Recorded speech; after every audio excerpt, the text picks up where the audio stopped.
Welcome to a special episode of the Math Ed Podcast. My name is Sam Otten from the University of Missouri. Recently, the NCTM Research Committee published their research commentary in JRME, and they called on the field of mathematics education to identify our grand challenges. So I will link to that research commentary. You can take a look at it if you haven't already. They don't lay out grand challenges for the field, but they talk about how these grand challenges have spurred work in other fields, and they lay out a proposed process for coming up with these grand challenges in the near future. So I thought I might be able to contribute to the conversation about grand challenges by going through some past interviews with senior scholars, because I have asked several of them questions such as what research is needed in the field, or where does our field need to go in the future, and some of them I even asked about grand challenges. So what I've done is put together my first clip show. You're going to be hearing snippets of responses from various guests over the last couple years.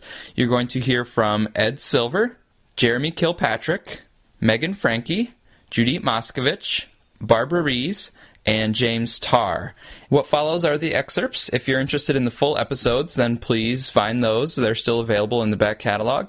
And I hope that these thoughts that I've pulled together can help contribute to the conversation, and I look forward to further conversations in the field. I think one of the biggest challenges we have, it's not unique to math education, but it's in the United States, I think we have an incredibly limited conception of teaching, and one of the things that's been really interesting to look at international data on teaching is to see how many more contact hours teachers in the United States have with students than teachers in other countries have. So most of the time the attention is on how much they get paid, or how much vacation time they have or whatever. But if you look at the United States is an outlier in terms of contact hours, and I think that derives from a very limited conception of what teaching is in the U.S., which is that teaching is when teachers are with kids in a classroom setting teaching a lesson, right? In most other countries, teaching entails observing other teachers teach. It entails providing detailed feedback to students on the work that they've done. It involves preparing for the next lessons.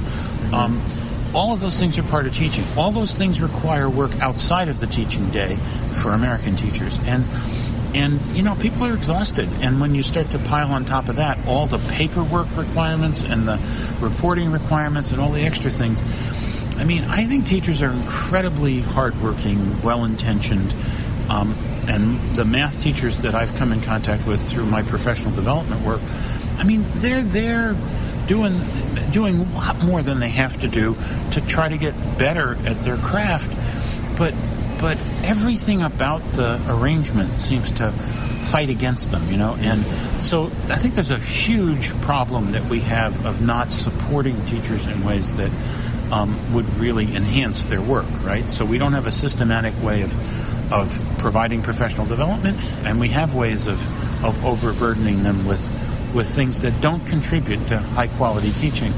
And then we just want to be critical of the fact that the teaching doesn't result in better learning. And so I think we have a big problem with that. I think the problem is not unique to math, but because math is so heavily tested and it's such a big part of the accountability system, a lot of the hammer falls on math teachers in this regard. So I think that's a huge issue for us. The biggest thing that comes to my mind is that one of the things that worries me so much, and it's been prompted a lot by what's happening with the Common Core, is that we don't trust teachers. And I think we could do a lot more to educate teachers so that they could assess certain qualities in their kids, in the kids that they are teaching.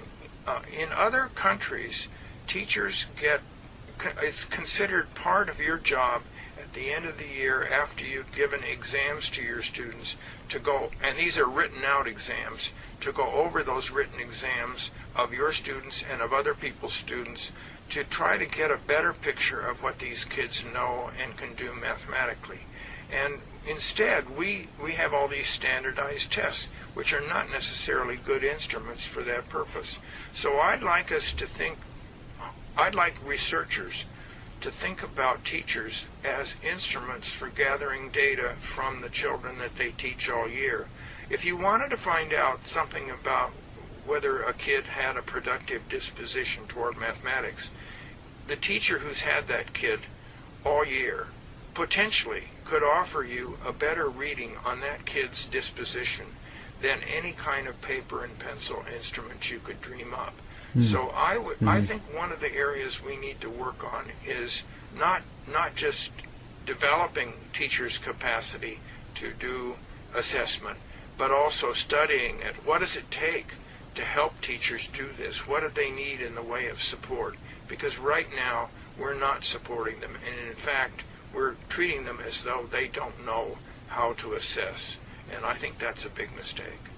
The other thing, more generally, is that we need to start taking a deeper look at teacher knowledge altogether, and there's a lot of work going on that right now, but I think we could do even more by spreading out what we mean by teacher knowledge of mathematics and of pedagogy and studying that in greater detail. And in those studies, we found this very powerful link between students giving explanations and achievement in mathematics.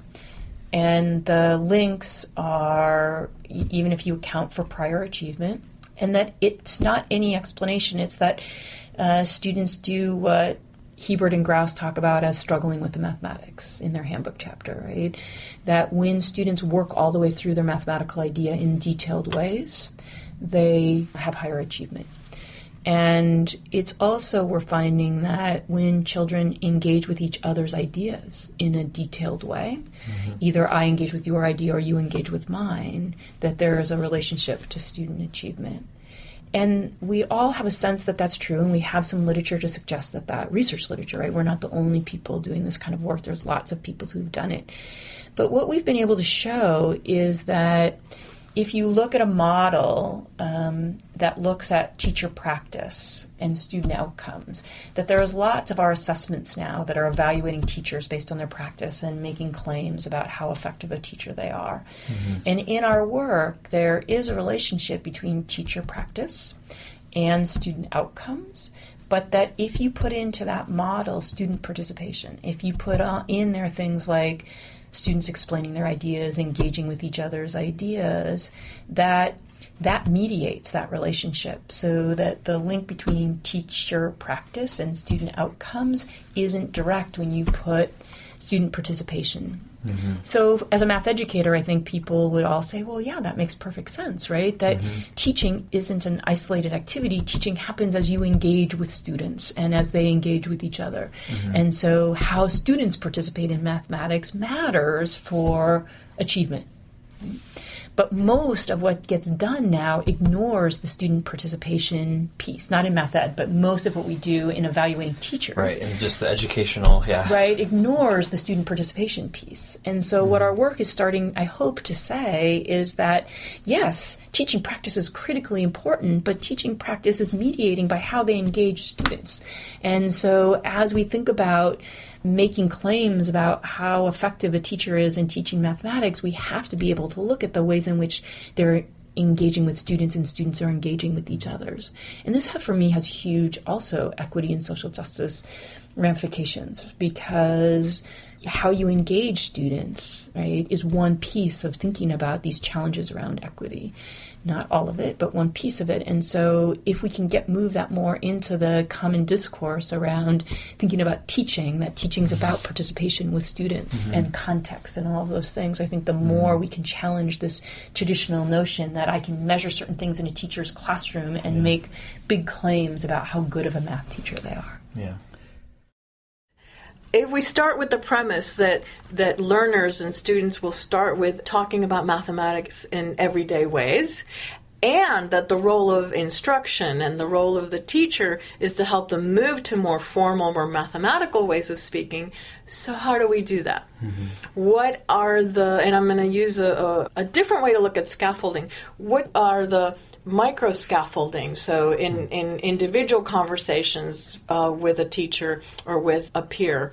What are the middle scaffolding ways that we might do this within a lesson? For example, how do we scaffold helping students, whether they're English learners or native English speakers, learning how to read word problems That's at the level of a lesson. And then what are the macro scaffolding ways across lessons? And I have to note that I borrow those three words from two people, Mary Schleppegrell, who may even have asked me that question. Guadalupe Valdez also asked me that question: how do we help students move from the everyday ways of talking to the more formal mathematical ways of talking? And then there's a piece by a linguist, Leo Van Leer, where he actually mentions those three levels of scaffolding. I think, where we're sitting right now, it's a very important time and a very rich time to be working in this field. With the implementation of the Common Core, there are lots of questions about how teachers will change, will adapt to the new Common Core, what changes are needed, what resources are needed to make this work, whether it's the right set of standards, or there progressions built into the standards that need reconsideration. So there's a lot of questions about just the Common Core and its implementation, and that's coming in at the same time that we have this whole new delivery system for curriculum on the horizon. Right. Schools are moving very rapidly, I think much more rapidly than teachers and parents and maybe scholars are really thinking about it, into the digital use of digital curriculum. So this new format of curriculum materials, what affordances does that give us? And, what are the benefits, what are the costs, in what ways will it increase the likelihood of engagement of students with mathematics, with important mathematics contexts? I don't think we know a lot, really, about how teachers currently use print textbooks. There's a little research in that area. We know much more about how teachers use textbooks than we do how students use textbooks. Right. And as it moves from a print textbook to a digital textbook, that raises a lot of questions about what students will gain from that kind of access. So it's a really interesting time, both historically and just looking at the present and to the future. We have a lot of opportunities to study and learn and to provide better resources for students and teachers. With regard to mathematics curriculum, one thing that we suggest is exploring teachers' awareness and interpretation of the new standards. A learning goal stated in Common Core may be interpreted differently by different teachers, and then to enact instruction to meet that standard is likely going to produce substantial variation in the kinds of instruction that teachers offer. So one is simply teachers' awareness and interpretation of the standards, but we also put in a plug for whether these new standards are preparing students better for collegiate mathematics. These standards are, college and career readiness standards, and clearly some research opportunities abound with the extent to which Common Core is preparing students for college-bearing courses. You also talk about some research needs or some suggestions for research and instruction, and so I was wondering what you had in that area. Well, certainly the standards for mathematical practice are an avenue for a vast amount of research in the coming years. So just characterizing the prevalence of the mathematical practices, which ones are being used most commonly by teachers and why, which ones are less evident and why. But also with regard to, especially to the technology-enhanced assessments, in what ways do students interpret the feedback they get, and in what ways do teachers process the information regarding student learning? So if these assessments deliver information in real time in an efficient manner to teachers about whether students are learning, the question is, and this is what we suggest for an avenue of research, how are teachers interpreting and processing that information, and how are they using it to inform instruction? Certainly one thing that struck us as we were discussing various iterations of this manuscript, at the same time we were reviewing the feedback we received on more than 300 proposals for the NCTM research pre-session. of those more than 300 proposals, only a handful, maybe 5 or 6, focused explicitly on issues related to assessment. And of those 5 or 6, we accepted perhaps 3 or 4. So I think given that assessment is truly going to be a hot topic for research, we expect the number of proposals to increase in the coming years. What we call for is more partnerships between mathematics education and related disciplines. So, for example, educational measurement, statistics, psychology, including developmental psychology, so that we're not trying to take on this ambitious research agenda as a field of math educators working in isolation. I think our greatest strength will be, taking on some of these issues with people who probably already have some perspective on this, such as those in educational measurement. As for what it would take to, achieve the goals that we've laid out, my short answer would be funding. But I do think that, in concert with my earlier comment, increasingly the calls for research proposals are for interdisciplinary research. So suggesting that we work with people outside of math education, I think that would be fruitful in pursuing external funding to pursue some of the research.